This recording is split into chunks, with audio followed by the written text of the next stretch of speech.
Brother వందాలండి. వందలు చెప్పండి. Brother ఇప్పుడు మొన్న సుప్రీంకోర్టు తీర్పిచ్చింది కదండి, ఆ, ఈ కులానికి సంబంధించినటువంటి విషయంలో. అవునండి. ఇప్పుడు బీసీసీ కింద కన్వర్ట్ చేసుకోకుండా ఎస్సీలోనే ఉంటూ వాళ్ళు కొనసాగుతూ ఉంటే ఇప్పుడు దాన్ని దేవుడు ఏ విధంగా పరిగణిస్తాడనే విషయాన్ని మనం ఎలా చెప్పొచ్చండి? వాస్తవంగా దేవుడు ఏ విధంగా పరిగణిస్తాడు అంటే, దేవుడు ఏమంటున్నాడంటే బైబిల్లో చాలా క్లియర్ గా మనం బహిరంగంగా ఒప్పుకోవలసినటువంటి అవసరం ఉంటుంది. కొందరు ఏం చెప్తున్నారంటే బహిరంగంగా ఒప్పుకునేటువంటి దాన్ని మరుగు చేస్తూ ఉన్నారు. ఆ వచ్చిన మాటలు కాదని. నిజంగా క్రీస్తు అంటున్నాడు, మనుషుల ముందు నన్ను ఎవరు ఒప్పుకుంటారో వాళ్ళనే తండ్రి ఎదుట ఒప్పుకుంటాను. ఇవాళ బహిరంగ కనుక నేను క్రైస్తవుడని అని ఒప్పుకుంటే క్రైస్తవులు మరి ఎస్సీలో ఉంచుతారా అంటే ప్రభుత్వం ప్రకారం చట్టం ప్రకారం అంటే ఉంచరు. మనకి రాజ్యాంగంలో ప్రస్తుతానికి ఆ వెసులుబాటు లేదు.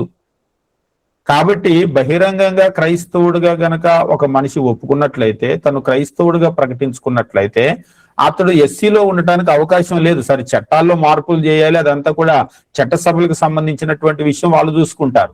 మన వరకు ఏంటంటే మనం క్రైస్తవులుగా బహిరంగంగా ప్రకటించుకుంటే మనము ఎట్టి పరిస్థితుల్లో ఎస్సీల్లో ఉండటానికి అవకాశం లేదు, ప్రస్తుతం ఉన్నటువంటి చట్టాన్ని బట్టి. ఇప్పుడు ఆల్రెడీ ఉద్యోగాల్లో ఉన్న వాళ్ళ పరిస్థితి ఏంటండి? అదే ఉద్యోగాల్లో ఉన్న ఒకప్పుడైతే ఎట్లా ఉంది పరిస్థితి అంటే బహిరంగంగానే మేము ప్రార్థనకి వెళ్ళటం లేదని సర్టిఫికేట్ తెస్తే తప్ప ఎస్సీ ఇవ్వలేదు. వాళ్ళు ఏ ప్రార్థనలకు వెళ్తున్నారో అక్కడికి వెళ్ళి మేము ఈ ప్రార్థనకు రావట్లేదు అని సర్టిఫికేట్లు కూడా తెచ్చి ఎస్సీ సర్టిఫికేట్లు పొందిన వాళ్ళు ఉన్నారు. ఇప్పుడు అలాగ లేదు కానీ పరిస్థితి. ఒకప్పుడు మీరు ప్రార్థనకి వెళ్ళట్లేదని చర్చి నుంచి సర్టిఫికేట్ తేండి అని కూడా అడిగి తీసుకున్నారు. బహిరంగంగా బొంకారు, అబద్ధమాడి అందులోకి వెళ్ళారు. కాబట్టి వాళ్ళు బహిరంగంగా క్రీస్తు ప్రభువుని ఒప్పుకోవాలి. బహిరంగంగా క్రీస్తు ప్రభువుని ఒప్పుకొని అవును నేను క్రైస్తవుణ్ణే, నేను ప్రార్థనకు వెళ్తున్నాను, నేను రక్షణ పొందాను అంటే. కొంతమంది ఏంటంటే ఇప్పుడు మనం వెళ్తూ ఉంటాం, దారిలో ఏదో హిందూ టెంపుల్ కనబడింది, మనం దండం పెట్టినంత మాత్రం నువ్వు హిందువు అయిపోతావా అంటాడు. అలాగనే మేము చర్చికి వెళ్ళినంత మాత్రం నేను క్రైస్తవుడు అయిపోతానా అని అంటున్నారు. నువ్వు చర్చికి వెళ్ళినంత మాత్రం అవ్వో, కానీ బాప్టిజం తీసుకుంటే అవుతావు. ఎప్పుడైతే నీ బాప్టిజం సర్టిఫికేట్ అనేటువంటిది నువ్వు ప్రొడ్యూస్ చేసావు, నువ్వు క్రైస్తవుడు అయ్యాక. కానీ ఏం చేస్తున్నారంటే వీళ్ళు దాన్ని బహిరంగంగా ఒప్పుకోలేకపోతున్నారు. అది వాళ్ళలో ఉన్నటువంటి అవిశ్వాసం, అల్ప విశ్వాసాన్ని చూపిస్తూ ఉంటాం. అంటే కేవలం ఒకటే కారణం ఏంటంటే నాకు వచ్చే రాయితీలు పోతాయి అంతే. ఇప్పుడు అది పాపంతో సమానం అండి. అది ఖచ్చితంగా పాపమే అవుతుంది. క్రీస్తుని ఒప్పుకోలేకపోవటం అనేటువంటిది ఖచ్చితంగా చాలా పాపమే అవుతుంది. నేను క్రైస్తవుణ్ణే, మీరు ఏ సర్టిఫికేట్ ఇస్తారో ఇవ్వండి. ఒకసారి ఒక ఆయన అన్నాడు, నేను క్రైస్తవుణ్ణి అని చెప్తే కూడా మా ఎంఆర్ఓ గారు నాకు ఎస్సీ సర్టిఫికేట్ ఇచ్చాడు. లేదు నేను బాప్తిసం పొందాను, నేను క్రైస్తవుణ్ణి, నేను ప్రార్థనకి వెళ్తున్నాను అంటే కూడా నాకు బీసీసీ ఇవ్వమంటే ఇవ్వలేదు, నేనేం చేయాలని అన్నాడు. వాళ్ళు ఇవ్వకపోతే ఇంక మనం ఏం చేస్తాం? ఇప్పుడు ఇచ్చిన వాళ్ళు ఖచ్చితంగా వాళ్ళ ఉద్యోగాల్లో వాళ్ళ సర్టిఫికేట్లు సబ్మిట్ చేయవలసిన అవసరం ఉంటుంది కదండి.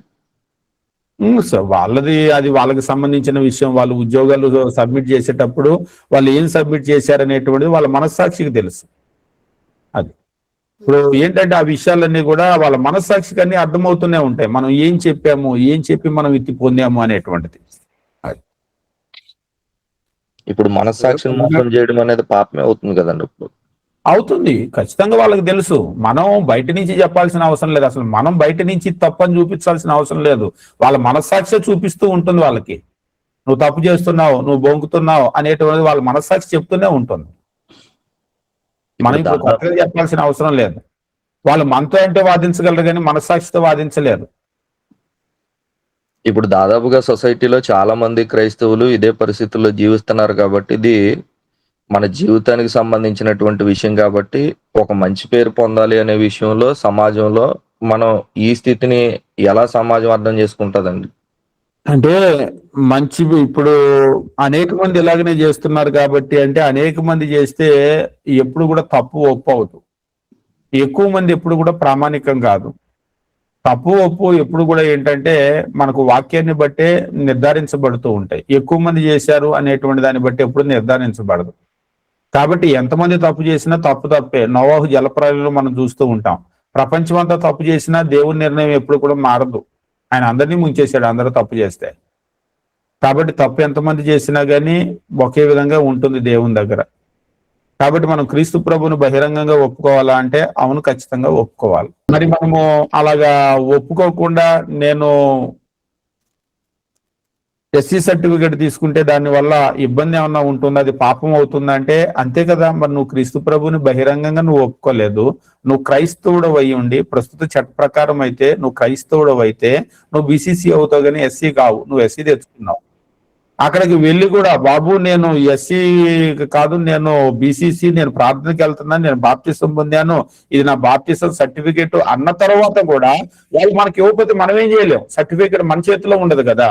ఎప్పుడైతే నేను క్రైస్తవుని నేను ఒప్పుకుంటానో నేను ఇంకా బీసీసీ అయిపోతాను, నేను ఎస్సీలో ఉండను.